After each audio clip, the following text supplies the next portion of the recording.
So, are you almost ready for me? Yes, I just finished prepping the camera. Actually, the crew has finished the set in your library, so if you could pick up your stuff and we'll start the film. Okay, I'll go get it right now. Be right back.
Okay, speed.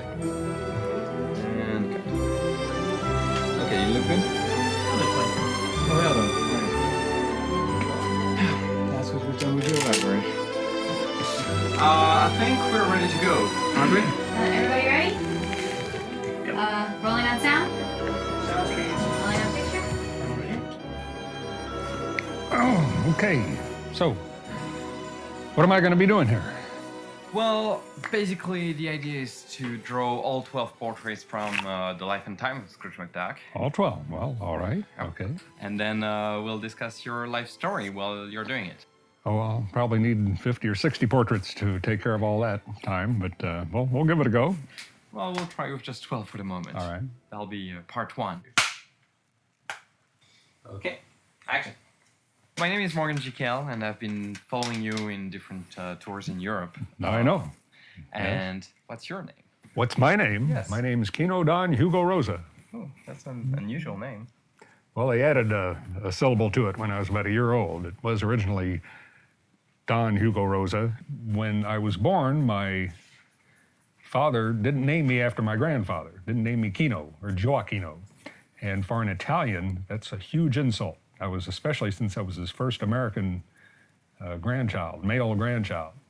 So as I understood it, he disowned my father and wouldn't let him into the family Kino Rosa company. And I think he had a very poor paying job with the government. And then when I was about a year old, I don't know how they worked out the deal, but I was told that my grandfather paid my father $1,000 to change my first name to Kino. I kid about now that say, so my experiences of other people making money off my name has been with me ever since I was 1 year old, and it didn't just start with Disney comics. In the original Scrooge McDuck stories by Carl Barks, when he made references to Scrooge's early life, he only said he came to America in a cattle boat, a likely way for a young Scotsman to come to America. So I had a choice of where he should first land. So I made that Louisville, Kentucky, which since that's where I live, that's where we are now. And so that's where my grandfather got off the train. I don't think he came over in a cattle ship, but he got off the train in, let's see, Scrooge did it in 1880, I believe it was. And my grandfather did it 20 years later. Started the family company, Kino Rosa Tile and Terrazzo. From him, the only remnant of his existence that I have is the steamer trunk that he came over with to America. And it's still got his name right there in the center of the top of the the lid. And I also made that steamer trunk the focal point of the framing episode of all the later Life of Scrooge stories that I did after the original 12. I can get why adult would live in Kentucky, in Louisville, but what was it as a child? What was it like? The first 9 years of my life, I lived in the original suburbs built in the late 1940s, not too far from downtown Louisville. But then in 1959 is when my father moved into the Kino Rosa Company, and they decided to build a mansion, a really fancy house with the best possible tile and the best possible trets over the entire house. This was a showplace house. So I guess it would be an example of all the different techniques in tile and terrazzo that the Kino Rosa Company did. But this was in one of the first new type subdivisions that were way out in the woods, because now that we had expressways and faster cars. So then my life turned from being in a neighborhood with a few other kids to living out in the woods with no other playmates. And my older sister, she was 11 years older than I was, so she had her own life. So my life was pretty much television and my sister's comic books. Some would say that television and comic book would rot your brain. It depends on how you approach it, I guess. It could also, in reading and watching the kind of television I watched. I mean, I didn't watch the kind of television we have now, reality show junks, and I watched old movies and things like that. It develops your imagination. We only had 3 channels, only 2 channels originally. So if there wasn't something on either one of those 2 channels worth watching, well, then I'd spend a lot of time outdoors exploring the woods. And your parents didn't say anything? They wouldn't? Well, my parents, bless their souls, I don't think I was planned. I just happened. And my parents were in their 40s when I was born. I was 11 years younger than my sister. I think she was supposed to be the only kid in the family, so my parents pretty much ignored me when I was growing up. I more or less raised myself. Especially when I got to be a young teen, I even fixed all my own meals and sort of lived alone in my room with my TV and my comic books. But it didn't bother me. I thought that was fine. I thought that's how everybody lived. But that's why I'm who I am today. You know, that brings out the creativity. I had to entertain myself. I spent my childhood creating comic books that nobody saw except me. Well, I don't know if you can study and I know they have schools to teach cartooning. I'm not sure if that's possible. You just have to learn it on your own. The best way to do it is have a childhood of just reading lots of comics and especially watching lots of old movies. Not new movies. It's the old movies that teach you how to tell a story. Just like you as a director, you have to know about how to set up shots, and you have to, and that I learned subconsciously. You know, when I create a comic now, I don't study. Nobody had to tell me, well, this shot has to be a exposition shot, or this shot has to be an establishing shot, and this has to be a close-up, and then you zoom out. I just do it automatically. Hi, my name is Ray Fouché, and out of all the comic fans in the world, I guess I had the good fortune to be the one that was born on the same day in the same hospital as Don Rosa. When he got to high school, though, and we met, he, of course, then met the friends that I had already. They immediately became an incredibly appreciative audience. They got to the point where every day you got to class and you wanted to see what Don had drawn last night about what we'd done in school the day before. And all of his material got genuine belly laughs all the time from all of these guys, and Don became friends with them too. And I think that was the first time that he started to discover, and while he always knew he was good, the rest of the world would appreciate what he did too. And I think that gave him the confidence to go on and continue working at it, even though that was never his real job as a young adult. But he stayed involved with the fanzines because on a national level and even an international level, he once again had an expanded audience, just like he did in our high school class. And that positive feedback kept him going and made him the guy who, when Gladstone wanted to start doing new Uncle Scrooge comics, he said, I know I can do that. I know people like my stuff, and that's what I'm going to do. And he didn't stop until he got the job. I think when Don and I first started collecting comic books as children, comic books, for the most part, were for children. We were getting Superman comics, which were great and fun, and I still enjoy them. But also things like Casper, Baby Huey, things like that. Most things were geared for children. But when we started collecting, and pretty much the world started collecting and finding out about each other, the most natural thing to do would be to go back and try to find older issues. You wanted to get the ones that were out before you had started reading so you could find out about older comics.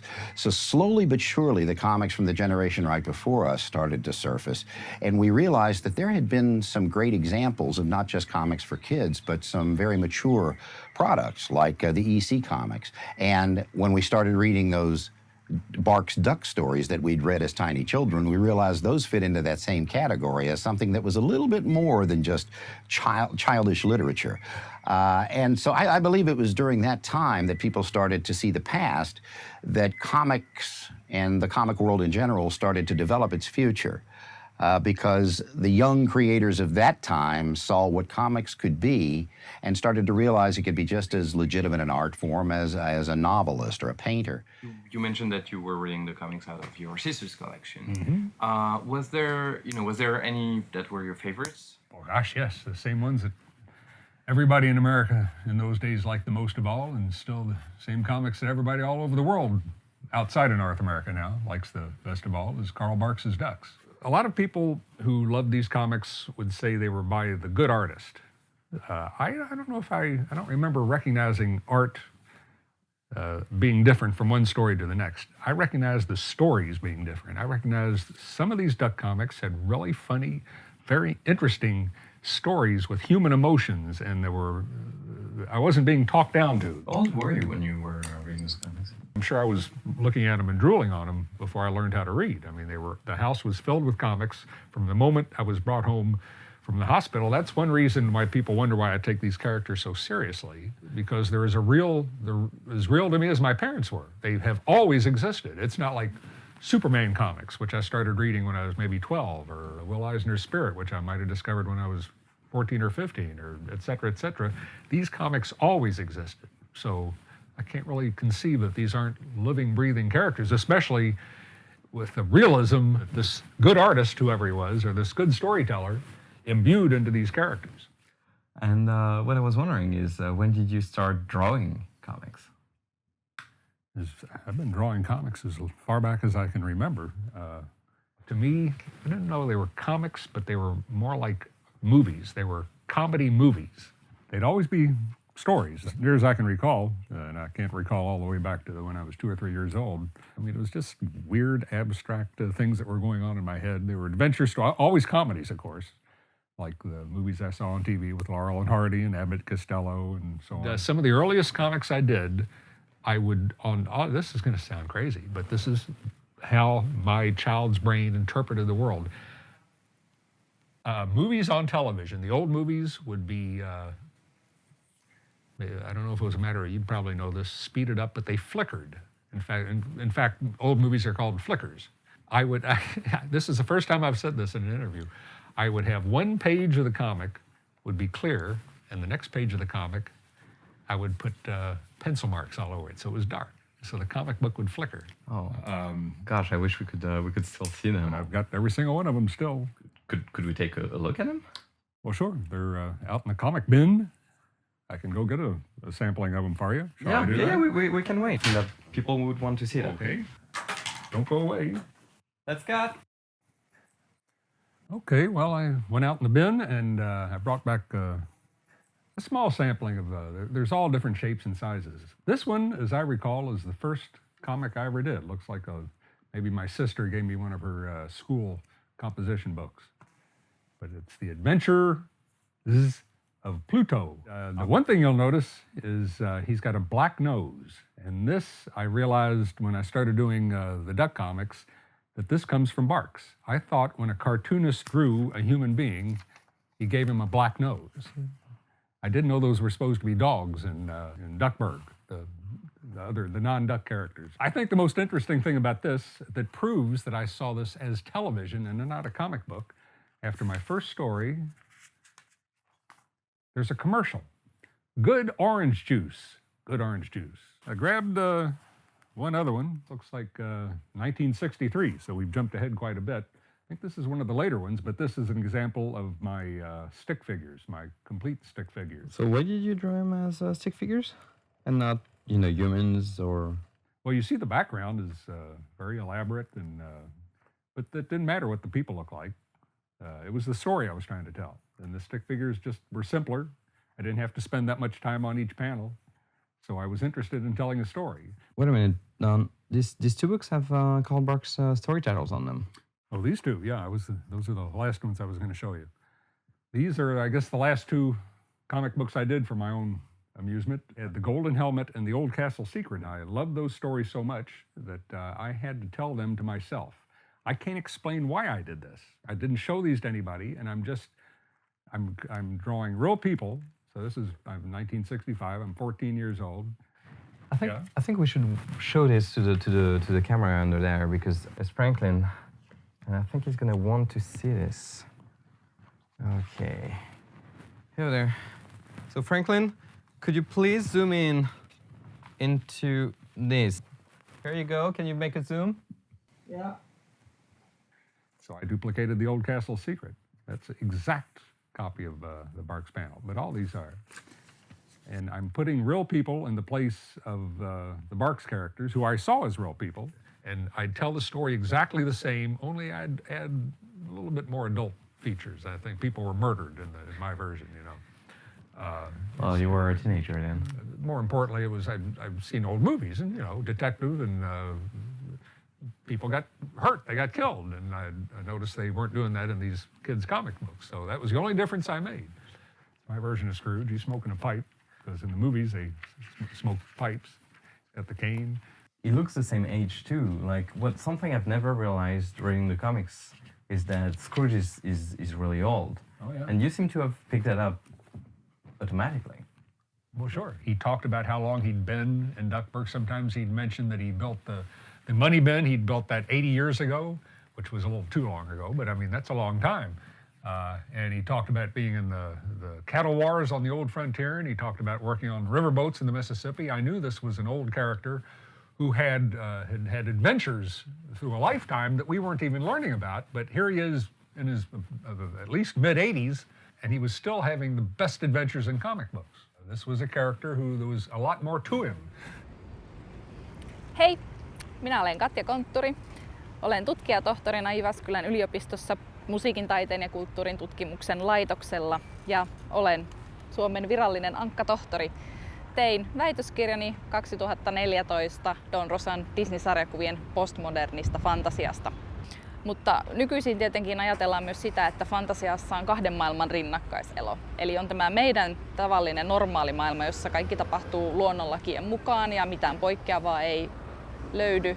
Mutta sitten on fantasiamaailma, jossa on mukana ihmeen tuntu, magian läsnäolo ja erilaiset fantastiset olennot. Ja sitten nämä kaksi maailmaa ovat jollain tavalla linkittyneinä toisiinsa, yleensä jonkinlaisen portin välityksellä. Ja tämähän on itse asiassa sitä, mitä Karl Barkskin teki. Eli hän käytti myös tällaisia eräänlaisia maailmoja, kuten kadonneita laaksoja, jonne sitten ankat meidän maailmastamme siirtyivät, joten Barksin ankathan ovat fantasiaa. Eli käytännössä Rosa tuodessaan tämän historian ja tuodessaan ankoille laajemman taustan, laajemman persoonallisuuden piirteet, niin Rosa syvensi näitä hahmoja todella paljon. Olennaista on myös tietenkin huomata se, että vaikka puhutaan ankoista, niin he ovat itse asiassa ihmisiä, jotka vaan sattuvat näyttämään ankoilta. Eli jos verrataan perinteisiin eläinsatuihin tai esimerkiksi Warner Brosin Repesorsaan tai Väiski Vemmelsääreen, niin hehän itse asiassa asuvat metsässä. He eivät käytä vaatteita, heitä metsästetään. Kun taas sitten Rosan ankat asuvat kaupungissa, käyttävät vaatteita, maksavat laskunsa ja veronsa ja tekevät töitä. Eli käytännössä he ovat ihmisiä. Ehkä heidän sukunimensä on itse asiassa se ankka. Tällä hetkellä olen kiinnostunut jatkamaan ja jatkankin Disney-sarjakuvien tutkimuksen parissa ja työstän artikkelia aiheesta englanninkieliseen Disney Phenomena, Disney Fandom Phenomena-sarjaan. Ja siitä artikkelia kirjoittaessani tässä tein tosiaan tutkimuksen suomalaisen ankkafanien keskuudessa. Ja vastaajia oli alle 10-vuotiaista yli 70-vuotiaisiin ja alustavien tutkimusten perusteella niin tuloksista voidaan päätellä, että kaikki lukevat Aku Ankkaa. Se on kaiken ikäisille, ei pelkästään lapsille. I grew up with the memories of a comic book reader 11 years older than myself. She was the one who always bought the comic books. And what happened after my sister had gotten out of the house, the first time I went and pointed to some comics, some Donald Duck comics on the newsstand for my parents to buy for me, I got them home and I read them, and they were boring. I didn't like them. They weren't interesting. I figured the reason that I didn't like that comic in 1961, that Donald Duck comic, is not because it wasn't as good as those old ones. My brain told me I must have outgrown these. You know, I'm just a kid. I don't realize that this guy was doing Uncle Scrooge comics, but these were Donald Duck comics. And Carl Barks had stopped doing the Donald Duck comics years earlier, but I didn't have any of those comics. You know, my sister's comics were old, so I figured, I must have outgrown these. So I got rid of all of them. That's kid stuff. I shouldn't like those. And how old were you at the time? 10 years old, maybe 11, but 10. Now some kids are just starting to read comics by 10. Even though I knew I shouldn't like those old comics, there were two comics that I grew up with that I couldn't part with. One was a story about Uncle Scrooge. It was called Only a Poor Old Man. And it was such a brilliant, it was so emotional, fabulous comic, and it had the greatest single panel ever in a comic book, despite whatever Jack Kirby could come up with a 2-page spread. Just one panel of a dam breaking and the boards twisting and breaking and all these coins pouring. This happened to be the first issue of Uncle Scrooge when this good duck artist, we still didn't know who he was rebooting this character he had created just as a background character, was creating a hero of his own comic book. And I had to keep that one. And I also had to keep this other, a Donald Duck comic in this case. It was called The Golden Helmet, because it was such a brilliant adventure looking for lost treasure, and it was so believable. I can see they were silly when I'm older. I thought they were true, and it was just brilliant. I had to keep these two, and I hid them in a drawer. I didn't want people to know that I was keeping these old comics. But anyway, so another few years passed, and I was at the used comic store, the used bookstore, and here was a used issue. It was an extra thick comic. It was the best of Donald Duck and Uncle Scrooge. And I thought, what's it? And this was the first time Disney Comics had ever reprinted anything. This was old stories, and I recognized them. The one on the back cover was The Golden Helmet, and it said reprinted by popular demand. It still didn't say who did it, but it struck me. It said, other people like the same comic that I loved, other people. And apparently adults, I mean, it's not kids that are putting out these comics. It's adults recognize this was a good comic. So I had to buy it, or to trade for it or whatever, or pay 2 cents. And so this was one of the great revelations in my life. The other one was that there was 2 stories in that issue. One was the Golden Helmet, and the other one was called The Old Castle Secret. And I read that one, and that was a little bit older than my sister's comics. So I think the oldest one I had left for amassment was 1949, and the rest of them were like 50, 51. But this one was from a story reprinted from 1948, so this was beyond anything I'd ever seen before.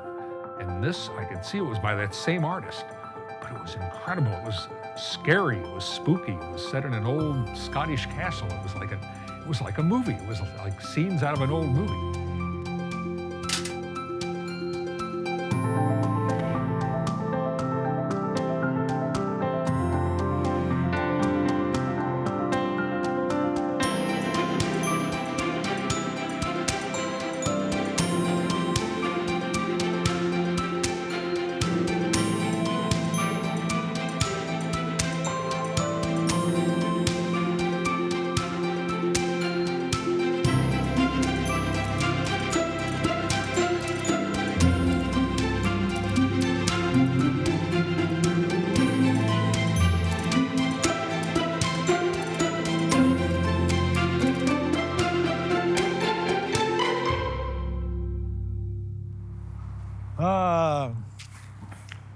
Bonjour et bienvenue à Paris. Je me présente, je suis le professeur Pierret. J'ai travaillé dans des fanzines, j'ai travaillé à Métal Hurlant et je suis devenu rédacteur en chef de Picsou Magazine, un métier que j'exerce depuis 30 ans. et je suis là pour vous parler de Picsou et surtout de son créateur, Karl Barks. Karl Barks est un Américain qui a parcouru tout le XXe siècle. Il est né en 1901, il est décédé en l'an 2000. Autodidacte, il prend des cours de dessin par correspondance, devient dessinateur de presse, intègre le studio Disney. Là, il va commencer à travailler sur tous les cartoons qu'on connaît bien de Donald Duck. C'est là qu'il apprend la personnalité du canard. Il aura un petit intermède en devenant éleveur de poulets. Il fait faillite et retrouve en 1943 l'univers des canards, car il va commencer à dessiner les aventures de Donald en bande dessinée. Et en 1947, il crée Picsou. Il va créer quelque chose d'absolument unique. Tant et si bien que dans les années 50, les comic books, que ce soit Walt Disney Comics and Stories, Donald Duck Comics ou Uncle Scrooge Comics, tous ces comic books vont connaître des tirages hallucinants, parfois dépassant les plusieurs millions d'exemplaires.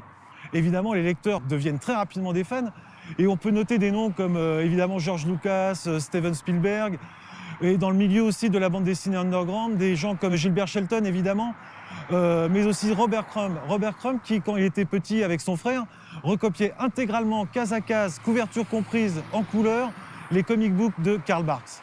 Karl Barks, c'est la paix. Karl Barks, dans ses histoires, décrit un monde apaisé d'après-guerre, où la prospérité est de retour. Cet esprit apaisé, c'est vraiment ce qui va plaire aussi en Europe. C'est ce qui va faire l'impact très important auprès des lecteurs européens. Et donc, dès après-guerre, on voit des journaux grandir dans à peu près tous les pays européens et prendre véritablement la place de numéro 1. On en voit en Finlande, on en voit en Italie, en Hollande et bientôt en France avec le journal de Mickey. C'est qu'au fur et à mesure, la quantité de bandes dessinées produites en Europe va dépasser largement celle des États-Unis. Et aujourd'hui, les comics Disney, partout en Europe, sont les journaux pour enfants qui ont le plus de succès. So I'm guessing after reading all those comics and drawing all those comics, you must have went to a art school. No, I never studied art. Mechanical art, I guess, or mechanical drawing. It's not art. What I really wanted to study, if I was going to pick my career choice, it would have been film. I would have been Steven Spielberg, even better. You know, I knew what my future was. I was going to run the Kino Rosa company. Company was in my name. The best thing would have been not to go to college, because there's nothing they could teach me in college that would be useful for being the president of a construction company. I should just start in. I guess I wanted to go to college. Now, I'd love to have been in on the decision-making of what I took. Now, I guess my father and my uncle decided I was going to be in engineering college, because then I would meet all the future contractors that I would work with. I would be buddies with them. I was not interested in engineering, but it never occurred to me that civil engineering is the most difficult course you can possibly take in college. But I still wanted to pursue my hobby. My hobbies have been the main part of my life. First day I was on campus, I went away to college, stayed University of Kentucky. I went and applied to be the cartoonist on the school newspaper. I still recall they were just incredibly delighted. That the hardest thing to get, I mean, it's easy to get sports writers, of course, and editors, but to get a cartoonist that was any good, they were just overjoyed. I think I was the first freshman that was ever on the University of Kentucky newspaper. I really wasn't interested in politics, though. That came some years later, which is strange, because that was 1969. That was famous in American history as the most politically active year in college history. I can remember drawing Richard Nixon and Spiro Agnew, and they were both fun to draw, especially Nixon. Weren't you yearning to get to a point where you would be doing your own script and do your, draw your own adventures? Well, I knew they didn't need that, but that came a couple of years later when I finally suggested it. It was a daily newspaper, so I wanted to do a comic strip. It was a brand new newspaper comic strip that was creating a sensation all over the United States called Doonesbury. It had just started, and they wanted me to create my version of Doonesbury. And I knew I didn't want to do that. I wanted to do an Uncle Scrooge type comic strip, an adventure. I invented a cast of characters, and I did exactly a Scrooge adventure. Lancelot Bertoleby worked at a college, and he went on these quests for ancient treasures. So this was, this was like 10 years before Indiana Jones. But I was already doing Indiana Jones stories, not exactly, but same kind of stuff. How do you satisfy your crave of drawing Scrooge if you weren't? Well, I don't think I ever thought about the craving to draw Scrooge because I knew I'd never be able to. But I did question and answer features in fan magazines because I had such a vast collection and I could answer just about any question about movies or television or comics. My friend Ray Fouché, who had gotten me into fanzines, I mean, he didn't get me into reading comics, but he introduced me to the world of other comic book fans and other comic book collectors through the fanzines he showed me. So in addition to like that article, that question and answer article I did, I would do comic strips now and then. But we decided to do a parody of what had happened to all the residents of Duckburg in the last 15 years of time. And so we did a parody that involved things like Huey, Dewey, and Louie being college students and using drugs and you know, everything that was happening in college campuses then. And they were plotting against Scrooge, the capitalist warmonger. And Donald was getting tired of working for Scrooge, and Donald's also planning to murder Scrooge. And then it's all, you know, really outrageous parody stuff. They were seeing in underground comics, and like I think, like Grandma Duck goes senile and mistakes Gus Goose for one of the regular geese. That's one of the strange things about these comics. Grandma Duck had ducks on her farm, but we all knew Grandma Duck was human and the ducks were ducks. So she confuses Gus Goose for one of the regular goose and kills him and cooks him. My favorite one was, this is what Huey, Dewey, and Louie are talking to each other. Say, well, can you believe what has happened to so-and-so and so-and-so? And then they talk about it and Gladstone Gander was playing Russian roulette and blew his brains out, and that was the best panel of this. I've got Gladstone Gander with a gun to his head, and his brains are splatting out the other side. Well, talk about murdering your idols. Yeah, so yeah, we killed everybody off. Donald finally murders Scrooge and walks off into the sunset. Anyway, the ridiculous thing was we figured, oh, this was so good. We loved it. We thought it was hilarious. And so we took it with us to the New York. In those days, the big comic book convention in 1971 was the New York Comic Book Convention. So we took it there and showed it to the various fanzine publishers, including Gary Groth, who does the Don Rosa Library now. And of course, they're horrified. They can't publish this. It's Disney characters. That never occurred to me. I said, oh, you mean Disney's harsh about something like that?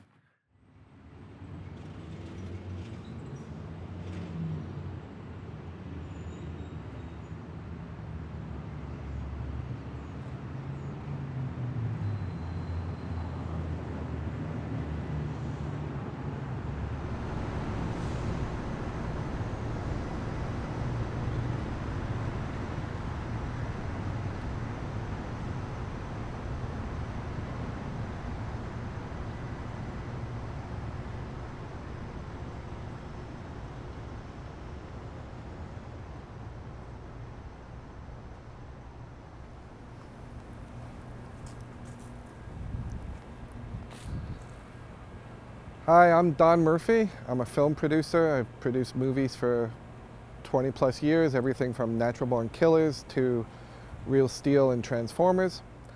And I'm a Don Rosa fan. So I'm living in Hicksville, New York, which isn't as backwards as it sounds, but it's pretty suburban.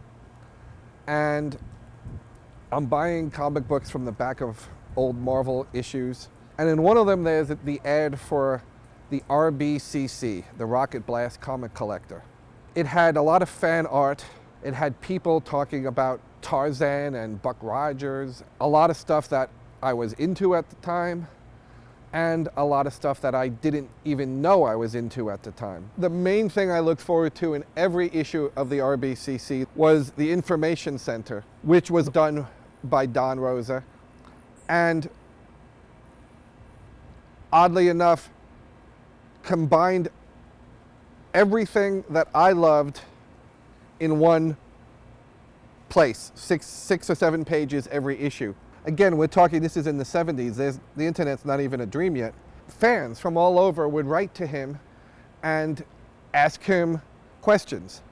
They might be something as convoluted as asking for all the episodes of, say, Boris Karloff's Thriller. But the most important thing about the Information Center was that here was a guy who was using his obsessive love of fandom, his obsessive love of television shows, of old comic books, of Karl Barks. He was using all of his obsessive love and pouring it into one place. And really, Don's work, particularly in the Information Center, was infectious. He'd make a quip, he'd make a joke. You'd see a smart-ass cartoon, but it was always clever. He had this panache. He had this sense of fun.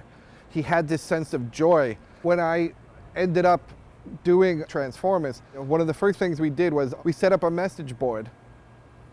And it quickly became known that not only was the producer hosting a message board for Transformers fans, he was actually interacting with them and answering questions. And ultimately what we learned was that there was no unanimity as to what Transformers was. As long as we made a kick-ass, cool film, that would be okay. Basically, the most important thing was that Peter Cullen end up voicing Optimus Prime, which was something that was, I thought, great information, and I pushed very hard with director Michael Bay and Paramount, and we ended up making that happen. But again, at the time, I'm sure that I was remembering 30 years previously, picking up my fanzines and seeing the way Don responded to the fans, because I'd be making jokes, I'd be trying to be clever, whether I was or not, I'd be kind of a smart ass. But it was really that joy of being a fan and being open to the other fans that I was focused on. You know, in the last 10 years, the movie business has become completely fan-centric, which is a nice thing to see. My friend Peter Rice, who's the head of Fox, 6 years ago, wanted to do a remake of Revenge of the Nerds. And as soon as he put it into development, he said to himself, why am I doing this? The nerds don't need revenge. They've already won. Just go down to San Diego and you can see that. The fan movies, the fan TV shows, they get a lot of criticism because it's like an ongoing series, or it's a reboot number 7 of Spider-Man, or number 3, I guess. But really, Hollywood is giving the audiences what they want. It's what Hollywood has always done. I think the trick is taking something that people love and making it work for the new generation, making the modern myths resonate. And really, if you're watching this movie, you already know this, Don Rosa became the master of that. This is a guy who grew up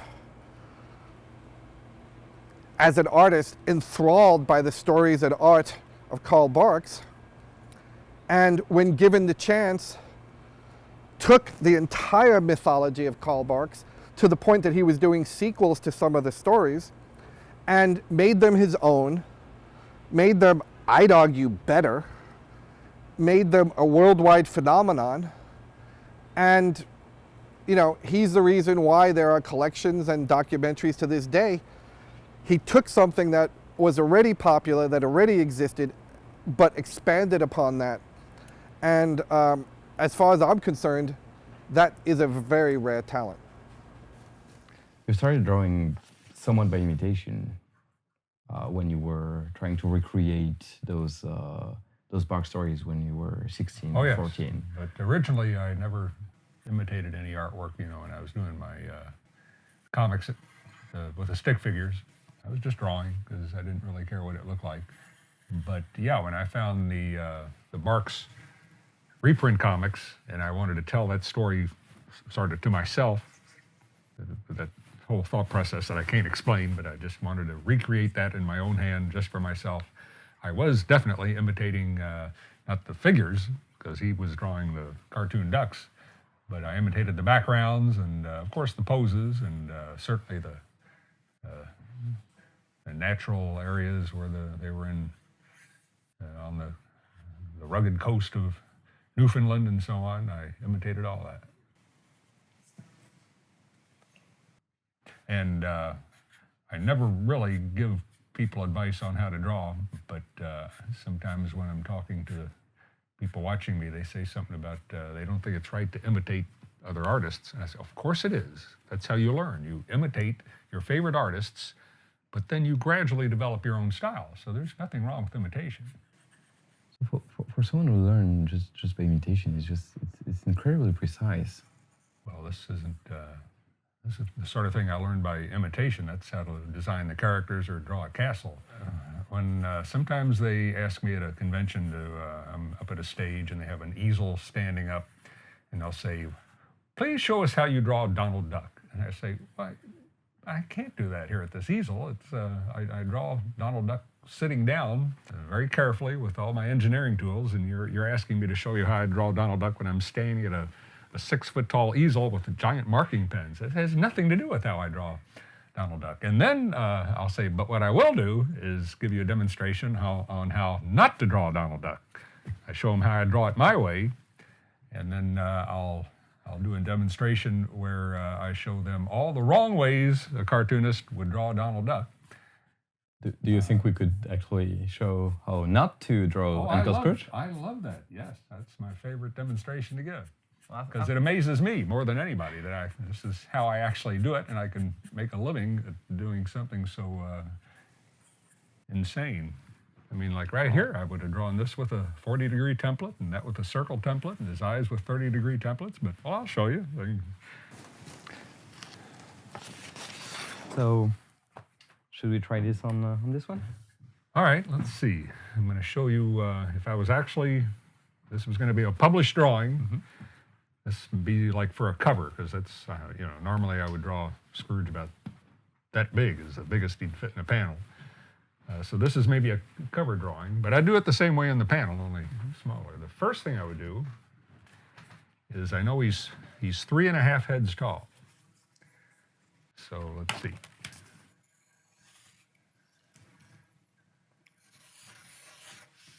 One, two, three. Even his end of his beak, I would sometimes use a template that would be that part of about a 30-degree ellipse. But his glasses, certainly I'd never draw freehand. So this is a 50-degree template, 9/16 of an inch, and then I just back off and do the back of his glasses. So if this one was 9/16, this one looks like it has to be a half inch. So you picking that up? Does that look all right? That looks good. All right, so there's his glasses. Now this part I do freehand. Next are his eyes. The inside of his eye I do with a 20-degree template. Let's mark these. 50 degrees, that's backwards to the photographer down there. This was a 20-degree. Ellipse, these are ellipses. Then the other side of his eye is with a 30-degree template.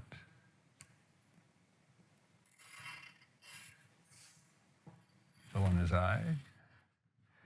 And also his pupil of his eye, 30 degrees. I'd be doing this in ink, of course. And now there's his hat. Let's see, in this position, this one's a little too big. All right, so this is a 20-degree, top of his hat, 20 degrees. Now we're looking up towards the top of the hat. The middle of the hat, we're not looking quite as directly up. So instead of 20 degrees, that would be 10 degrees. This is, I think, the top of the hat band. Now, it doesn't stop there. If I was feeling particularly obsessive, I'd maybe do this part with a another 20 degrees. This part looks like I'd have to do freehand. So much amount of freehand are you actually doing in a drawing like this? Is it 10%? Well, the head, down here it's mostly freehand. But up here it's maybe less than 50%. Now the whisker has to be precise. So I would actually put a circle template there and make a light line. I'll make it a little darker since you have to see it. Now that tells me where the point of each whisker needs to be. So it's a perfect circle. And this is how I would draw every, maybe not a very distant Uncle Scrooge, but all of the close-ups and certainly on the cover.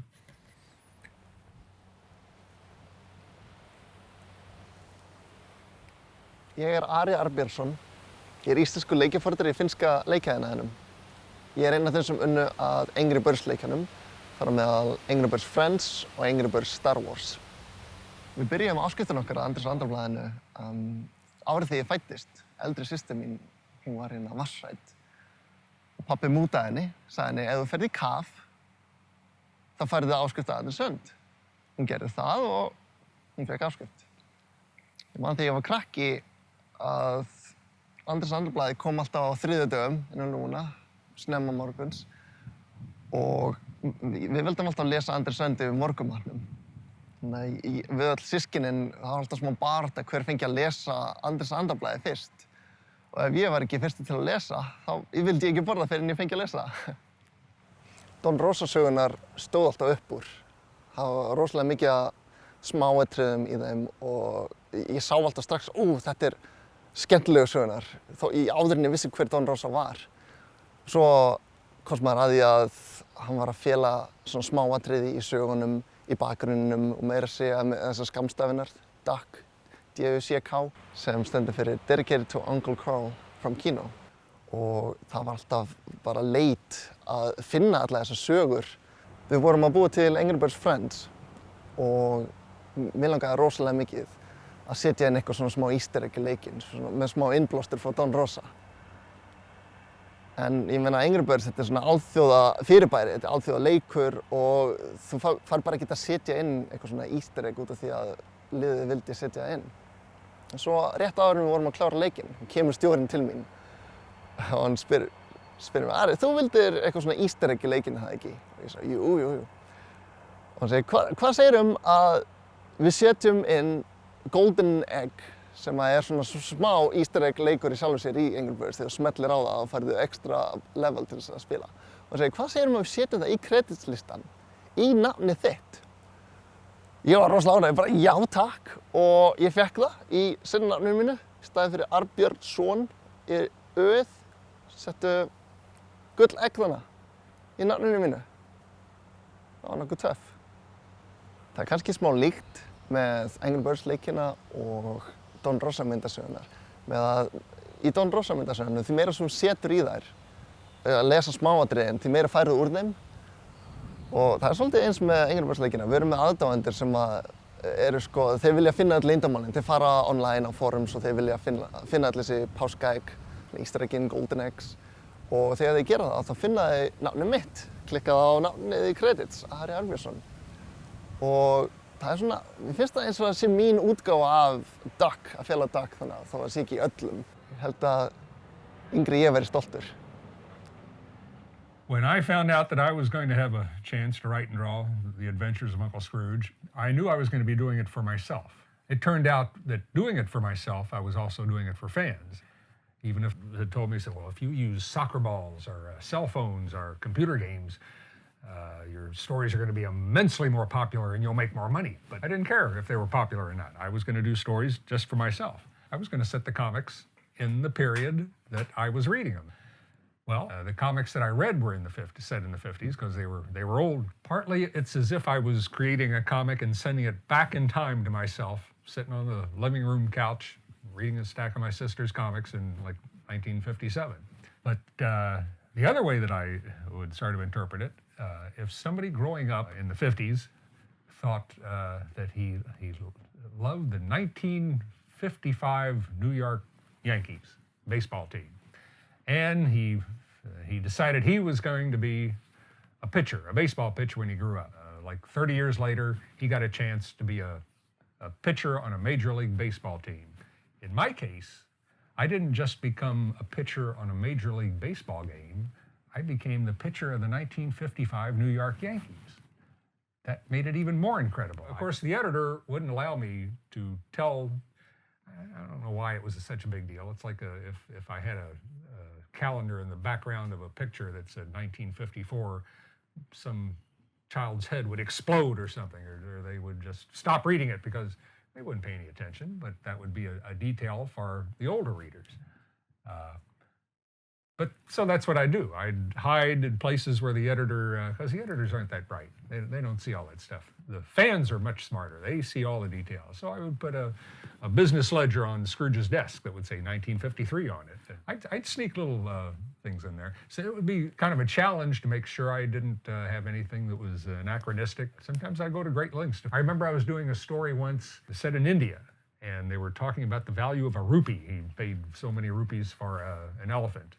And I decided I wanted to come up with how many rupees would be worth $5 in 1955. So I think I got some old set of encyclopedias and looked up the yearbook for 1955, and I found the value of a rupee in 1955. So now nobody knows that, but it's fun for me. I would do all sorts of things like that. So are you saying that if someone were to do a film today, based on your stories or on Bark's stories, they should set it in that time period, or a live action movie, or an animated movie, or how many decisions do I well, I don't know. What would you I would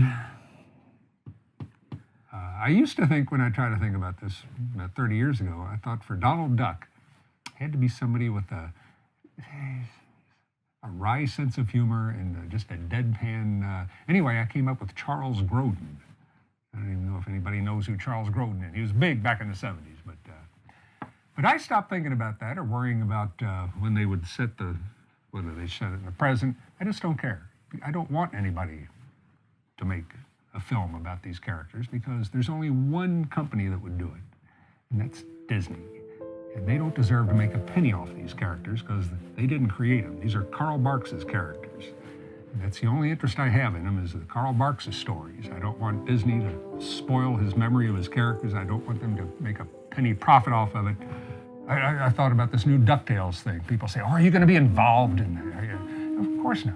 They wouldn't. They know better than to call me. But I just love for somebody at Disney to call up and say, "We want you to be involved in the new DuckTales TV show. And we'll pay you $10 million if you will be involved." And I just no. Won't have anything to do with it. It's not up to me anyway, so don't worry about the fact I'm not interested. But what I was thinking is because you were saying at the beginning that when you were doing your comic books when you were a child, it was kind of a comic / movie / TV. Yeah. While you were doing your Scrooge stories, maybe you were imagining them as a movie. Or did that stop when you... No, sure I was. I would play movie soundtrack music while I was drawing certain scenes, usually Bernard Herrmann or Dmitri Tiomkin, because I was thinking this, I guess I was picturing this as a movie. And maybe in the early days, I wasn't so adamantly against the Disney Corporation because I didn't know what they were like. No, not anymore.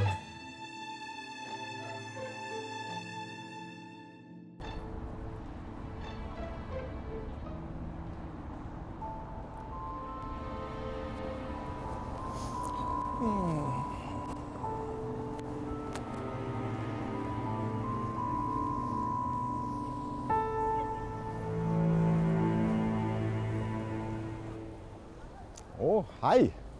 Er alle dere her? Mitt navn er Øystein Sørensen. Jeg er professor i historie ved Universitetet i Oslo. Og mer interessant i denne sammenhengen kanskje, jeg er også en stor fan av Carl Barks og Don Rosa. Det er jo mange grunner til at jeg ble historiker, men helt opplagt så har en viktig inspirasjon for meg vært Carl Barks. Jeg leste hans historier da jeg var gutt fra 5-årsalderen, uten at jeg visste at det var han som hadde laget dem da. Og jeg ble betatt av hans evne til å fortelle. Han er den store fortelleren i det 20. århundre. Og i mitt fag, i historiefaget, så er fortelling også et helt avgjørende element. I mye større grad enn Barks så bruker Don Rosa historie i sine fortellinger. Han bruker mysterier og hendelser fra den virkelige historien, og han bruker virkelige historiske skikkelser. Ofte detaljer som virker så ubetydelige at det ikke er noe å bry seg med, og ofte detaljer som ikke hører sammen, men som han både setter sammen og viser at er noe å nøste opp. Jeg syns at han mer enn noen annen tegneserietegner jeg vet om nå om dagen, har en evne til å trekke leseren inn i historiske mysterier. How was working for a construction company?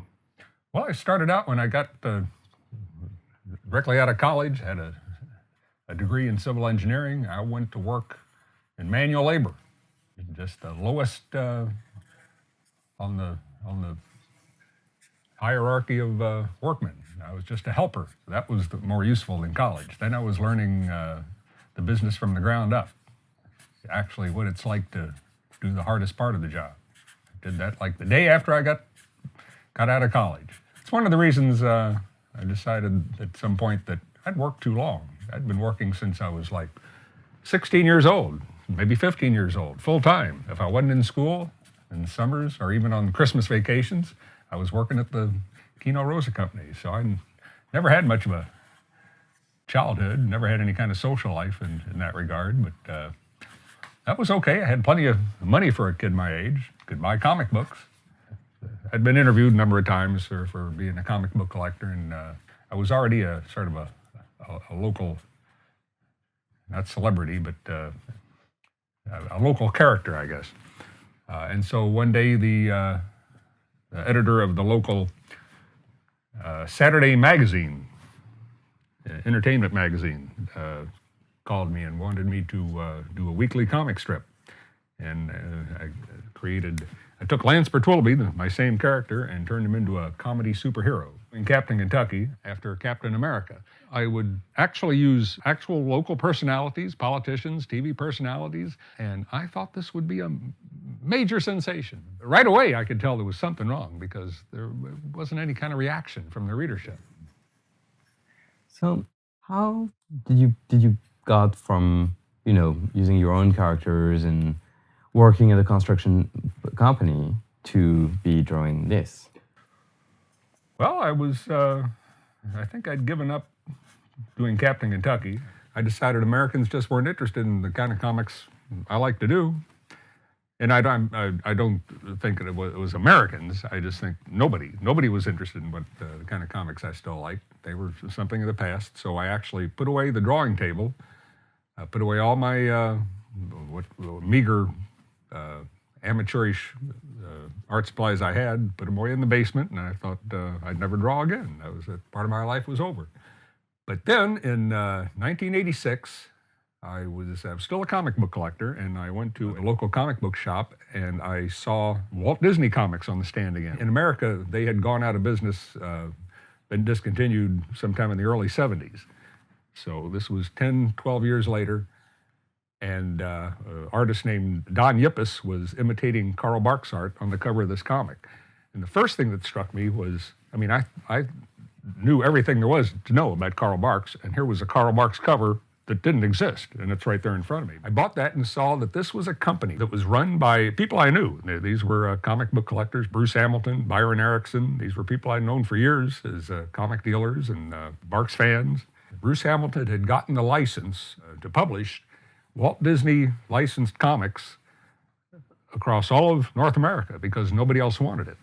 This was a company of like 3 people And they had that. Can you imagine in Europe, the Disney Comics license for a whole country, which is the size of a state in America, is phenomenal. That's huge business. And here there's just 3 guys, comic book fans, got the license to publish Disney comics for the entire continent of North America. I had always dreamt my whole life of writing and drawing one Uncle Scrooge adventure.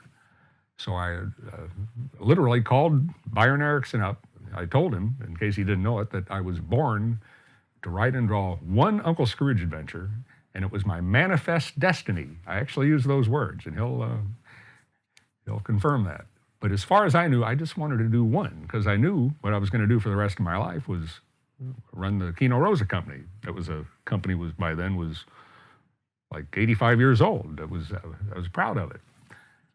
And it was successful. He said, okay. And over the next 6 months or so, I would work 3 days a week for the Kino Rosa company, and 2 days a week I would work on this comic strip story.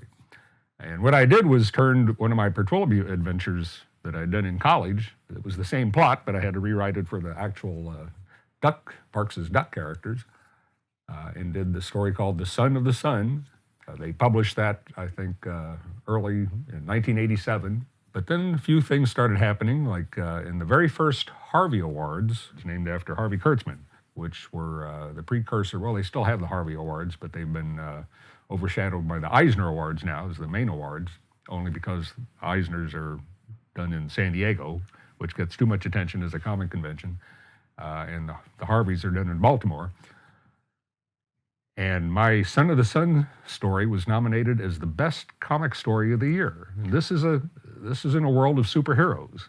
People like this story enough that they nominate it as the best story of the year. It didn't win, of course. It couldn't possibly win, but to me, that's like they say at the Academy Awards, simply to be nominated. And that's true, and that's sort of a system. And also I was getting comments from the readers. And one thing I noticed is these weren't the same kind of comments that I think superhero writers got. Oh, it was a great story. It was wonderful. These comments were, oh, bless you. We missed these kind of stories. And I'm thinking, wow, this has really hit a nerve. I can't remember all the thought processes that went through, but I got to thinking, well, all right, I'll do one more. My uncle's stepson, who was my partner in the Kino Rosa company, said, you know, this company's in your name, and if you're not interested in it, why don't we just close it up? And he was going to go to work for another tile company in town. And I would never have been brave enough to do that myself. But when he suggested it, I said, sure. And I calculated, I remember I calculated out on paper that if, with what little Gladstone would pay, and the pay was really bad, and they would keep me almost busy enough to survive. But like I say, I had it all calculated out with what little they paid me. And if I could sell that artwork to collectors for a modest amount, and then if I could sometimes figure some jobs, my main job was calculating the cost of a job for a general contractor using blueprints and so on. If I could do that, maybe for some of my farmer workmen who created their own small tile company, I could make about 2/3 of what I used to make, but I'd do something worthwhile with my life. To me, it wasn't, like I said, I was proud of my grandfather's company. It was a famous company, but it was easy. It was easy money. At the end of the year, I'd have money, and that money would be spent. And it wasn't very fulfilling, but I figured if I could just barely squeak by doing Uncle Scrooge comics, at the end of the year, probably wouldn't have any money left, but that story that I'd created, or those stories I created in that year, would always exist, would exist forever. And that seemed like, to me, something worth living for. And besides that, I would think, you can't imagine how important this character is to me. I remember imagining an impossible reception of famous dignitaries, and I've been invited there for some reason, and having a chat with somebody who says, I'm the personal physician to the Queen of England. I'd say, that's nothing. I write and draw Uncle Scrooge comics. That's much more special.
It's been quite some time since we've spoke, and now I want to dive into the heart of your work. What made you famous all around the world? The life and times of Scrooge McDuck. Well, there's a certain amount of truth to that. Yeah, that's certainly my epic story that has been. Oh, I could stack up all the different editions. That'd be impressive. All the different editions from around the world in so many different languages. The life and times of Barks' Scrooge McDuck. Caroline? Actually, it wasn't my idea. I never suggested any ideas so grandiose to the publisher. Gladstone Comics was so successful, reprinting of the old Barks stories and also the new European stories that Americans hadn't seen. They were doing so well that the Disney Corporation decided to revoke their license. And Disney decided for the first time ever they would publish their own comics. Disney formed their own company, comic book company, but I refused to work for them because of their incredibly antiquated policies. And I'd already been offered a job working for the big publisher, Egmont, in Europe. Disney, I think they'd been publishing their comics for about a year. But they were controlled by marketing people who was telling people their duck comics would be bigger than the superhero comics in a year. But they were losing readership, like 75% of their readership. I think they'd already dropped their two superhero editors that they'd hired, and a fellow who really understood these comics named Bob Foster. He had been like a managing editor. Now he was the editor of the entire line, and he's an old friend of mine.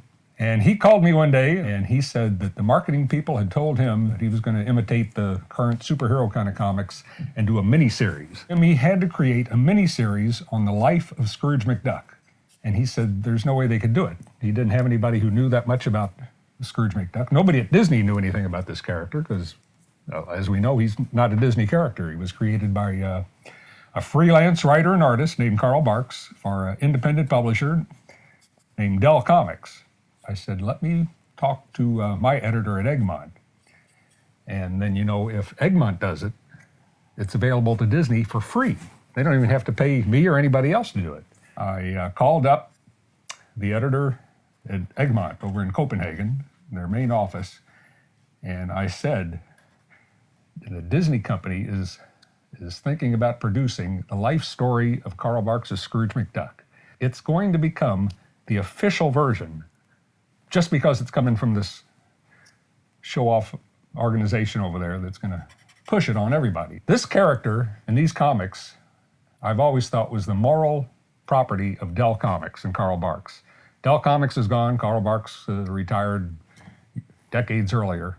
I see these characters now as the moral property of Egmont, the biggest duck publishing company in the world. I said, you have got to produce this series yourself before you have to beat Disney to it. This has to be done by people who know what they're talking about and know who the character is, by writers and artists who've been doing stories of this character for decades. And they agreed with me, but the extra step that I never suggested to them, but I guess I was hoping, is they said, "You're right, we have to produce this series. Why don't you do it?" And I said, "Well, okay." And this is what I've been dreaming of doing my whole life, I guess. So, how did you actually write The Life and Times of Scrooge McDuck? Well, let's see. I think first I knew it would be 12 chapters. I knew one would certainly be in the Gold Rush, a very important story that Parks told, the Yukon Gold Rush, and he had Scrooge brag about being in the cattle wars of the old frontier and a cabin boy on a Mississippi riverboat, and the Gold Rush in Johannesburg in South Africa and Kalgoorlie in Australia, and it looked like it would fit into 12 chapters. And then since this isn't my character, this is like a character belongs to the world. It doesn't belong to Disney really, but it belongs to the world. So I sent a copy of that list to all the major Barks fans and Duck fans that I had already met, and I sent a copy to Carl Barks to see if they agreed with this or if they had any suggestions, and because I wanted to hear their input, certainly Mr. Barks's. Yes. I think he was really puzzled by why anybody would do this. He was, I think he was interested, but he just couldn't conceive of why anybody would take this so seriously. He just thought he was creating comics to entertain people, maybe just kids, for 10 or 15 minutes. He didn't know, never expected how important these stories would be to kids literally all around the world. He certainly wasn't even thinking beyond the American shores. He couldn't figure out why we were taking it so seriously. So I went to work on it. It took, seems like 2.5 years. That's all I did was one after another story of the life of Scrooge. I knew what I did would not be considered the only version. This was just my personal interpretation of it. But for my own fanboy purposes, I wanted to assemble all of this together in one narrative, which had never been done before and would really do my heart good. But I didn't think anybody'd like it. I thought that was just a fanboy project. And not only did it immediately become world famous, especially in America when this was won an Eisner Award, another big surprise, Americans who hadn't seen these characters for decades, never even heard of Donald Duck comic books, they hunted out the Gladstone editions. I was getting new readers to Uncle Scrooge comics, and most importantly, new readers for the Carl Barks comics, because now they got interested in what this was all based on, and they went back to the good stuff. I felt wonderful that I was expanding the popularity of his stories for the good of everybody, because he was the greatest storyteller of the 20th century. Did the editors had any influence on the writing of the Life and Times? Yeah, there's only one editor, Byron Erickson. It's funny, through wonderful serendipity, he was one of those 3 people who started Gladstone Comics in 1986, and within 3 years, he was my editor at Egmont. He's the only editor I ever worked with. I always felt like I had a completely free hand, because I knew what kind of stories these should be. I knew what not to put in the story. The one time when he completely threw out most of a story was this story right here. The most important story in the whole epic is when he finally strikes it rich. I fashioned the story somewhat after Destry Rides Again with Jimmy Stewart, Marlene Dietrich, and Una Merkel. That's the one that Byron looked at, and he rejected that subplot. He said, this is supposed to be the most grueling time of Scrooge's entire career, his entire youth. And you've got it, it's like a nice story involving good friends, and he said, you've got to rewrite this and make it really horrendous. And I did, and he was right. I made it involving Soapy Slick and Scrooge's mother dying, and he loses his temper, and it's a turning point in his life. Hello, my name is Byron Erickson, and I was Don Rose's editor for The Life and Times of Scrooge McDuck, and many other stories that he did for Egmont, which is this building here, and earlier for Another Rainbow, Gladstone. Gladstone lost the Disney Comics license. I moved to Chicago and took a job editing comics there. did everything from Japanese manga to superheroes to Betty Boop, but it wasn't very satisfying. And so I was very happy when Don Rosa contacted the editor of Egmont. He'd already been working for Egmont and suggested that they hired me. And I said, okay, sure. And they called, and I didn't think it would last. I thought maybe I wouldn't like living in Denmark, but 26 years later, I'm still here. When Don Rosa first pitched the idea for the life and times of Scrooge McDuck, we didn't know that it would be anything particularly well received. We just liked the idea and decided to do it, even though it was something that Egmont had never done before. Egmont had never done a series of pretty much continued or connected stories, but it was such a good idea, and we just couldn't resist. I think it took about 3 years to complete the entire series, and at the beginning it was just more stuff that went out in the magazines, and we heard nothing. But somewhere around the end of it, the publishers started getting a lot of positive feedback and started pushing to have more, get it done, we want more. To explain the reason why The Life of Scrooge was an eventual success, you have to go back to the early 90s, where the Disney comics were selling very well, but the local publishers had the idea that every issue of the Donald Duck Weekly should be like Coca-Cola, the same. Not the stories exactly the same, but the feeling the same. And along comes Don Rosa's stories, which really rocked that boat. And it turned out the readers were dying to have someone rock the boat. And that's not true just of The Life of Scrooge, but of all his stories. They're unlike anything else anyone else has ever done in Disney. So we're at one of our last questions. Could you tell me why you stopped drawing comics? Well, I remember vividly in the last, say around 2005, at least by then, it had changed totally from being the most wonderful thing that I could ever do with my life to being, I remember stopping sometimes during the day and just letting out a primal scream. I hated what I was doing so much. It went from one extreme to the other. And I think it was because I knew I was never going to make a lot of money at this. I knew from the beginning that Disney took all the royalties and I'd get none. What never occurred to me was that so many people would be making so much money off of me. It was the things like, there used to be like an annual Donald Duck calendar in various countries in Europe. And then one year it came out and it was the Don Rosa calendar. Stuff like that. My name on the covers of the comics, my name being, they were making a lot of money off my name. And it wasn't, since I never expected to get that money, I don't know if people would believe that, that wasn't it. It's that everybody thought I was getting that money and I was making people rich in a system that I was sure was going to change when I started. I mean, it had changed for all other comics in America and around the world. Book publishing, there have been royalties for literally centuries. Even TV commercials. In all of Disney's endeavors, they've got companies publishing books, publishing music. They pay royalties, and it's only people who work in Disney comic books that don't get royalties. And I don't know why. By about 2005, I could see it was never going to change. It was locked in, and it's not Disney. As much as I hate Disney, the fact that I didn't get royalties was not Disney's fault. That was the fault of the publishers. I am great friends with all of the people I work with in virtually every publisher of Disney comics on Earth. I understand that they can't change the policy. It's a corporate policy.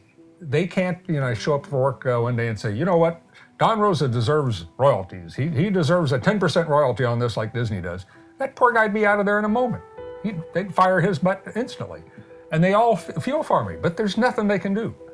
So I never held it against them, but I could see it was never going to change. So I was getting to the point where I was so depressed, and depression is, after I admitted that I had depression, I find out this is not very unusual. A lot of people suffer from depression, and I didn't have it that bad. Just realizing that I was suffering from it helped like 90%. I could fight it.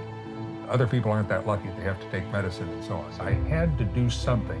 People were using me so shamelessly, and I was losing self-respect, and that to me is just about the most important thing. See, it's that lack of self-respect that makes them greedy or evil or criminals. It's self-respect is very important to me. So what I finally decided I had to do was trademark my name all across South America and Europe. Went to the publisher with that. We just had to make an agreement. The main thing I wanted was control over the work. Still, after 20 years, I never had any control over how the work was presented. And maybe because these are weekly comics or whatever, they were really dashed off quickly. There wasn't enough time to put time into coloring them and proper sound effects. And as far as the pay, I'd never make a demand. I'd just say, plus I need some sort of payment. What I found out was they were just waiting for me finally to say that, because they agreed immediately. They knew I deserved it, but they're not going to offer it to me. I have to demand it, and I never would demand it. It was kind of funny. Some publishers now, when they, these are the ones we're talking about, the reprints of my work, the Don Rosa libraries and the Don Rosa collection. And I know they pay Disney a giant royalty, so I just say, just pay me a royalty. And so it's usually like 2%. I think it's amusing that other publishers, they can't give me they just won't give a royalty. And I can understand them. They don't want to be the first major publisher to break down and pay a royalty to a writer, an artist of Disney Comics. They would be a pariah in the industry. You know, they won't be the company that caved in. And I can understand that. I see the position they're in, but it's kind of cute. They offer me a bonus, an incremental bonus based on sales. It's a royalty, but they can't say it's a royalty is something I deserve. A bonus, that's a gift. I don't deserve it. They're nice, do me a favor. They're gonna give me a bonus. But I found out that they were willing to work with me and I could have control over the work. But now I've still, as people will tell you, the depression, you just don't get over it that fast. So I think another 6 months went by. I honestly wanted to get back to work. And then I think it's my body, it felt like my body literally said, you can't make a decision? Well, try this. And then the back fell off of my left eye. And that's when I knew I had to quit.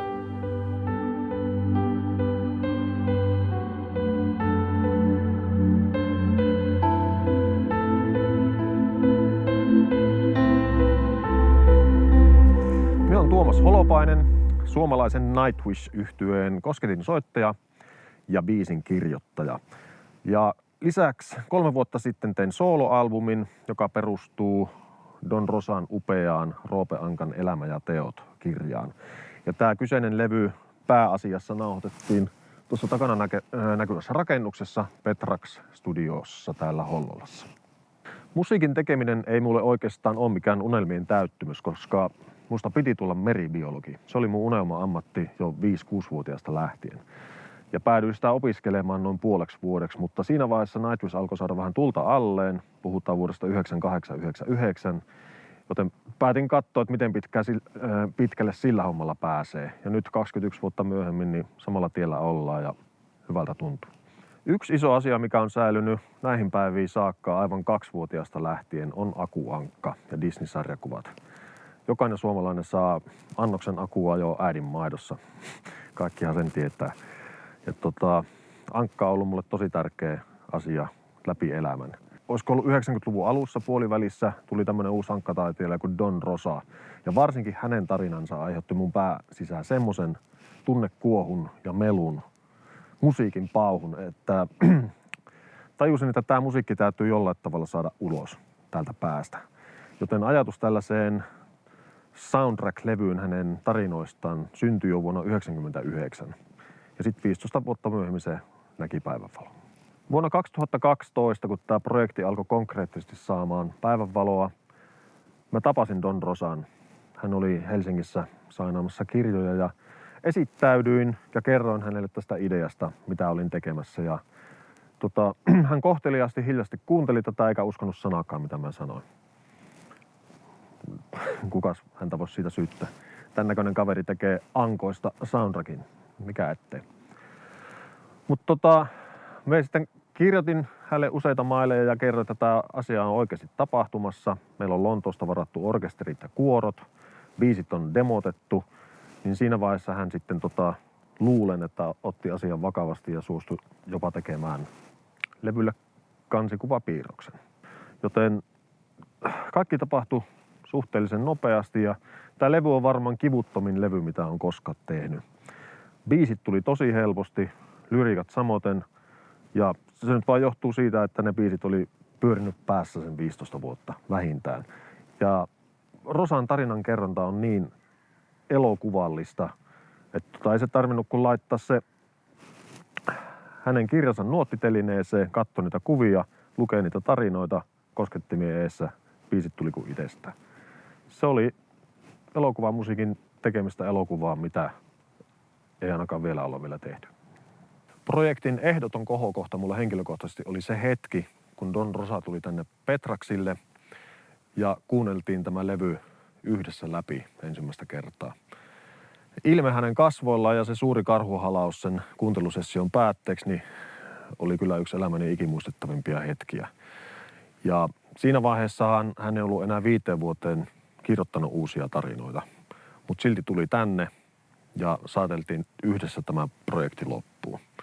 Se oli aivan käsittämättömän hieno hetki.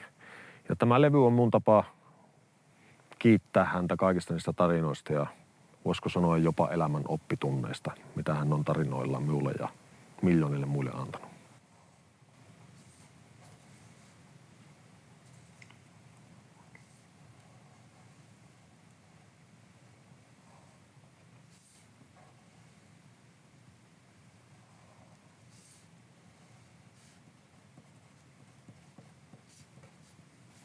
I know you had an eye operation. Mm-hmm. Can you still draw well, or how does it affect you? No, I can do big drawings like this. I can do quick sketches for fans, but it's mighty difficult to draw publication quality stuff because my vision isn't that clear anymore. Could you tell us a little bit about what happened? In about 2008, I remember I started to have a blank spot in the corner of my left eye. After nearly a week, I went to the ophthalmologist. Nice lady, she looked in my eye for just a moment and she said, what we're going to do now is you're going to go out with your wife, and she's driving, of course. You're going to recline your seat as far as it'll go, and you're going to lie back. And you're going to drive downtown to the main hospital as quickly as you can without hitting any bumps. Because he said that the retina in my left eye was so close to total detachment that even a sharp blow would render me blind, irrevocably blind. So that was the scariest moment of my life. But we got down there and they performed the operation. Actually, I can show you what I see now. It's easier to draw a picture and show you just what my vision is now. Yeah, that'd be great. Right, Let me find a blank sheet of fetch paper. a piece of paper. Yeah. Do we have to remove this one? Yes. Yes, we will. Here's a comic book panel of what I saw out of my good right eye. I draw it this size, and let's see. How about the money bin isn't on a plane, but let's draw Scrooge's money bin here, sitting on a plane because it's a nice square box, right angles. Put the $sign there. I've drawn this sort of small because the reason that I had the retinal detachment, my eyes were always very weak. I could see clearly, but it was things were smaller than the normal vision. So over on this side, let's draw what I saw after the retinal detachment operation, 6 months after, when my vision came back. But it did not, it was such a severe detachment, it did not reattach with total success. It, first of all, it reattached at about a 10 to 20 degree angle compared to my right eye. This image out of my left eye was more like this. In other words, obviously no straight lines. Everything was wobbly. Wow. I'm not even sure if it was maybe this wobbly, but it's what I would see in my peripheral vision. So how did you manage to draw? The beauty of it, well, I couldn't. No, in those days I couldn't draw. one of the reasons I quit. At that point, I couldn't. Now, the good end of the story is that after another year or so, I had the lens replacement and the cataract surgery in this eye. So then at least they were the same size. And once they were the same size, that eliminated most of the problem. In fact, when people say I have to apologize to them, people will still come to me and say, "Oh, I'm so sorry about your eyes, and how are they now?" I say, "Oh, they're fine. I mean, I can see fine now. I still can't see well enough to draw, but my vision's just fine. As long as these two are the same size and my brain can kind of squeeze them together, I can get by fine on normal life. I still can't draw because that was you saw the way I drew. It was very close. In fact, the last few years, even before the retinal detachment, I was drawing with my glasses off with my nose about that far away from the paper. And I say, no, don't worry about it. I know I can't see absolutely crystal clear, but I just thank God I can see it all. I came that close to being blind in at least one eye. It's just so nice to be able to see it all. Hi, my name's Dennis Deppy, and I'm a Lego AFOL, and I built Uncle Scrooge Money Bin out of Legos. I think I just enjoy Uncle Scrooge. I have a passion for, I wanted to build a big model, and so I just, the passion and wanted to build, that kind of made me do it. This is actually based on a comic book, Uncle Scrooge comic book, of Big Ol' Boys versus the Money Bin. And in that story, there's actual blueprints. And based on those, 18 months I worked on it, about 350 to 400 hours, something like that. Well, a lot of people don't know that they think that Uncle Scrooge's money bin is just a big vault filled with money. But Don Rosa, the writer of this story, established that no, there's a whole office space with communications and the stock exchange and all kinds of stuff. So you can't see it all, but there's all kinds of detail in here. I was really fortunate because I found out he was going to be at the Las Vegas Comic Con. So I took a section of the money bin to the convention, and he graciously signed that section. I really didn't start doing my own building of Legos until about 7 years ago when I retired. And that's when I really started. I mean, my kids and grandkids had Legos, but I never really got involved with. What happened is I went to a Lego convention, and I discovered that there was an adult Lego community, and that they just built unbelievable things. And it was that and the people that just drew me into this. And so it just grew from that.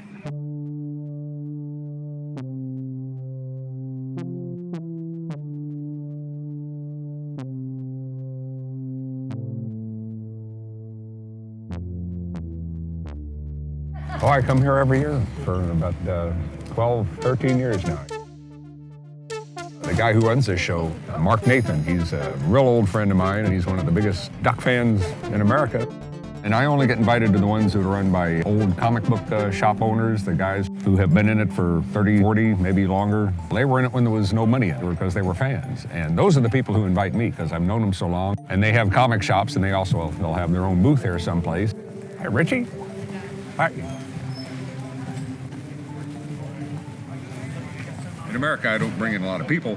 Maybe I don't bring in a lot of paying attendees, but at some point during the show, I'll probably go over to their booth and buy some old comics, so they'll at least break even on me.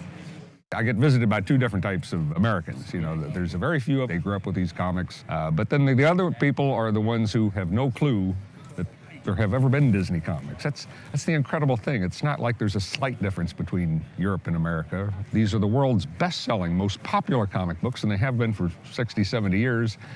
And yet in America, they disappeared 40 years ago, and now they're totally unknown. So it's not like they're not as popular, they're unknown. Can I please have the Donald Duck with the hearts? All right. I always feel kind of guilty sitting here selling prints to fans. You might have noticed if anybody visits me who comes from Europe or is a European citizen, they have anything they want for free. And I would do the same thing for the Americans, but that gets a little bit trickier.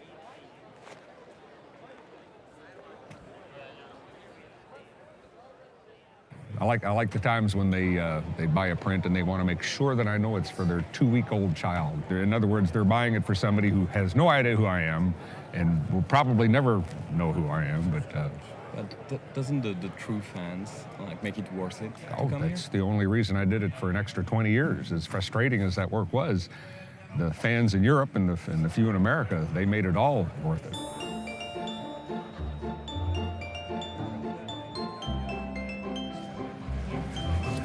Steve, hi. I have fellow there, sir.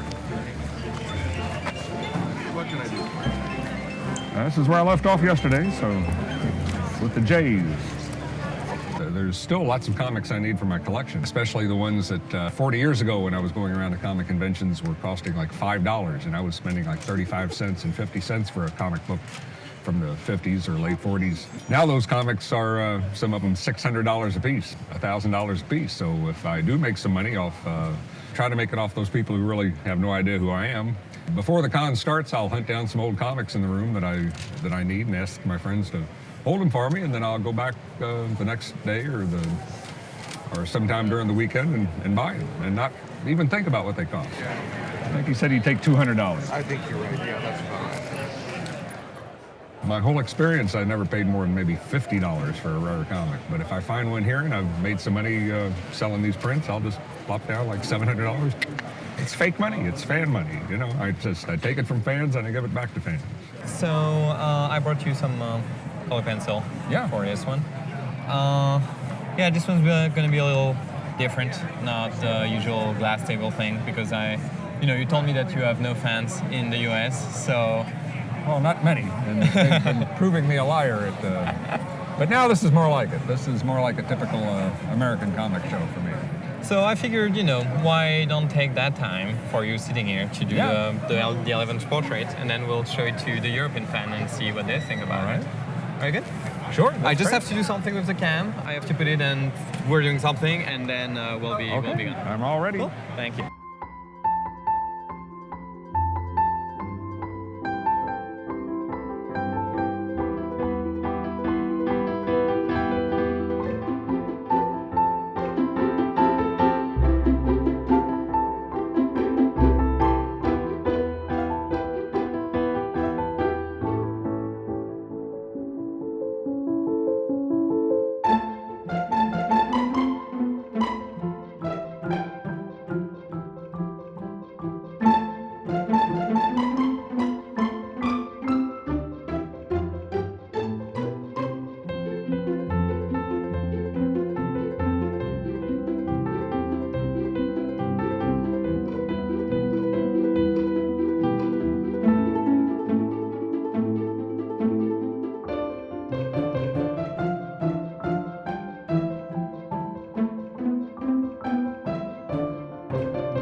signeringen af, så kan jeg komme hurtigere igennem. Ja, så. Men der er ikke nogen tegninger. Nej, så skal du nå igennem 2 gange. Det kan simpelthen ikke nås, tror jeg.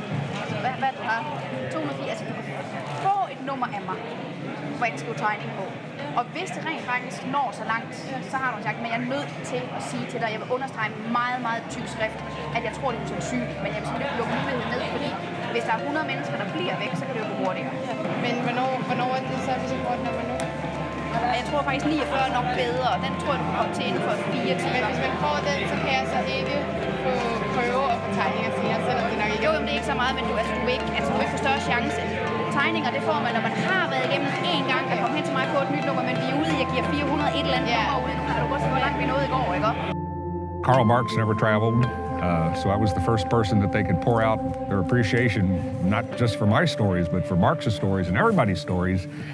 And not only did I enjoy that gratitude, but it actually, this sounds corny, it was like a duty, like a sacred duty. It was like my job to accept that appreciation and try to take it as humbly as I could, but I was the first person they had to really express that to. I quit 7 or 8 years ago. I go to more and more conventions every year. I get more and more invitations to Europe, South America, and all around America, and it's more than I can keep up with. That and growing my chili peppers and taking care of my nature preserve back home. It's actually this past summer it's been too hectic, but I don't want to stop. You know, it's too nice. Hallo und herzlich willkommen hier bei der Don Rosa Signierstunde am Rundeturm in Kopenhagen. Sehr viele Leute stehen hier schon Schlange. Ich bin Jan Rohleder, ich bin der deutsche Übersetzer von Don Rosa und sein Redakteur von den Comics, die in Deutschland bei Egmont erscheinen. Und ich bin auch sein Administrator von der Don Rosa Facebook-Page, wo immer die offiziellen Neuigkeiten von Don Rosa veröffentlicht werden. Und im Zuge der Arbeit an der Don Rosa Collection, das ist eine Gesamtausgabe mit allen chronologischen Geschichten, die von Don je erschienen sind, ein chronologischer Nachdruck. Und im Zuge dessen ist mir die Idee gekommen, zusammen mit Don auch mal seine Nicht-Disney-Comics, die er vor den Disney-Comics veröffentlicht hat, als Gesamtausgabe nachzudrucken. Das waren die Pert Willoughby Papers und Captain Kentucky.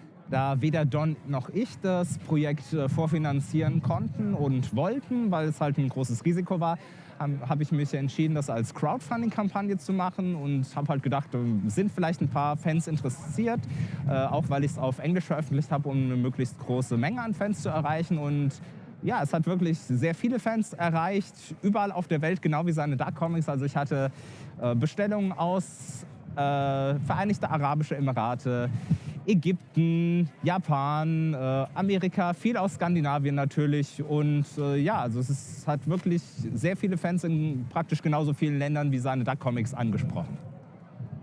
Wir machen diese Signiertouren mit Don jetzt schon seit vielen Jahren und es war immer schon recht voll, aber jetzt, seit es die Facebook-Seite gibt, wo die Termine wirklich in alle Welt angekündigt werden, ist es nochmal unglaublich viel mehr geworden. Und ich finde es schön, dass es so ein zentraler Anlaufpunkt ist, wo die Fans sich wirklich aus aller Welt informieren können und mit Gleichgesinnten austauschen. Ich glaube, das ist ein sehr bereicherndes Erlebnis für alle, dass sie wirklich dort Gleichgesinnte finden, die genauso wie sie diese Liebe zu Don Rosa und den Onkel Dagobert Comics teilen. What is the true nature of Scrooge's wealth? The first thing I would eliminate is it's not the money. The money is extremely important, but I think the money is actually the souvenirs of his life. If you've read many Scrooge stories at all, you realize that he has a story he can tell about every coin in the money bin. Asuvat kaupungissa, käyttävät vaatteita, maksavat laskunsa ja veronsa ja tekevät töitä. Eli käytännössä he ovat ihmisiä. Ehkä heidän sukunimensä on itse asiassa se Ankka. Karl Barks, c'est la paix. Karl Barks, dans ses histoires, décrit un monde apaisé d'après-guerre où la prospérité est de retour. When you do stories like say in motion pictures, you try to create characters who have lived a life. This is an emotionally rich character who his penny pinching is covering up emotional needs, emotional anxieties. He's lived a life. Það kannski smá líkt með Angry Birds leikina og Don Rosa myndasöguna. Í Don Rosa myndasöguna, því meira sem þú setur í þær, að lesa smáatriðin, því meira færðu úr þeim. Det er jo mange grunner til at jeg ble historiker, men helt opplagt så har en viktig inspirasjon for meg vært Karl Barks. Han er den store fortelleren i det 20. århundre. In Denmark and the rest of Europe, the characters are, well, for want of a better word, embedded in the culture. When people need a reference about somebody being rich, they use Scrooge McDuck. Roope Ankka on valtavan kiehtova, monisäikeinen, usein väärin ymmärretty hahmo, jolla on meille kaikille paljon opetettavaa. Just as a clue, if you look in the back, there's a bunch of coins back in his vault because he has 3 cubic acres of cash, and there's 20,000 coins back there. Look, I liked all the Disney animation. I have a lot of actual cells from all the Disney classic films, and Uncle Scrooge McDuck was one of my favorite characters. Moi, j'ai grandi en lisant en fait Jules Verne et Tintin, et puis les super Picsou géants. Donc pour moi, Picsou, c'était le dernier grand aventurier qui parcourait le monde. Et puis c'était quelque part toutes les valeurs Disney, mais sans le côté moralisateur. C'était l'aventure, la magie, un personnage qui avait des défauts, mais qui avait aussi plein de qualités humaines, sans vraiment chercher à imposer une morale. C'est un personnage qui ressent beaucoup d'émotions et qui nous en fait ressentir à nous beaucoup. Et qui nous en fait peut-être même ressentir plus. C'est ce côté où il se crée une image de quelqu'un qui n'a rien à faire des gens, qui est juste riche et qui est juste intéressé par le profit, alors qu'au fond de lui, il a un grand cœur.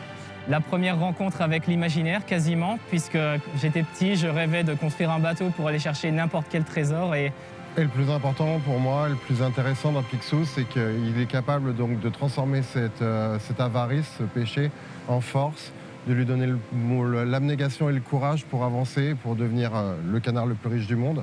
Mais aussi, la richesse, c'est juste un détail finalement. Le plus intéressant, c'est le voyage pour y arriver.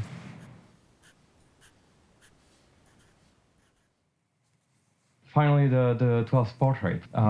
What I wanted to talk in this one was, what are the stories you never told? Since you're asking is that I might have gotten around to, but nobody would have ever published it, was The Death of Scrooge. Not really a Death of Scrooge, but it would be fashioned after Alan Moore's Death of Superman story that about 1985, something really unusual for Alan Moore. It's just a very touching, sweet story where they concluded all of the outstanding subplots and of the Superman legend, and they were ending the Superman story for old readers like me, and I would have liked to have done that story. And of course, at the end, he doesn't die. He fakes his death like Superman did, and Clark Kent went to live with Lois Lane. And of course, Scrooge would go to live with Glittering Goldie in the Yukon.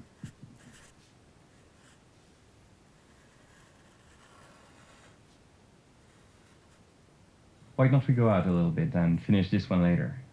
Okay, you want to do something different? Like, I'm always anxious to show somebody my comic book bin.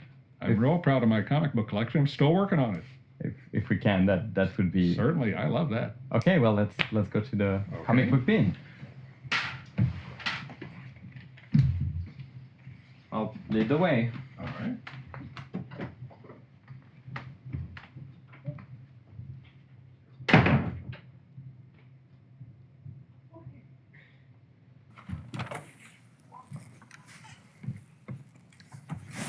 Whew. Hold on there. Is it snowing a little bit? It is. Just a touch. So is that That's the comic bin. Wow. Not the money bin, but the comic bin. That is gigantic.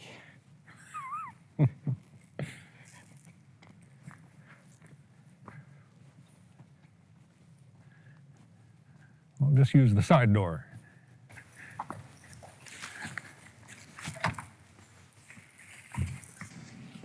Should have brought our coats. So, wow, is that your pinball collection? And that's part of it, yeah. There's other ones spread around here and there. So let's go up to the bin. Upstairs?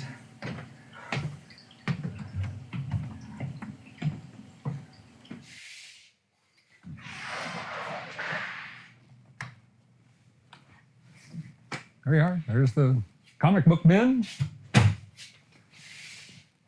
Taken me 55 years to accumulate. Although some of these I've had for 66 years. Belong to my sister. Are you telling me all these gray boxes are filled with comics? Yeah, maybe. Well, pick one. Just pick one at random. Pick any one you like, and I'll prove it. Don't pick one of the empty ones. No, they're all full of comics. What? Are you telling me the Batman number 1 to 35 is full of Batmans from number 1 to 35? Well, let's see if it is.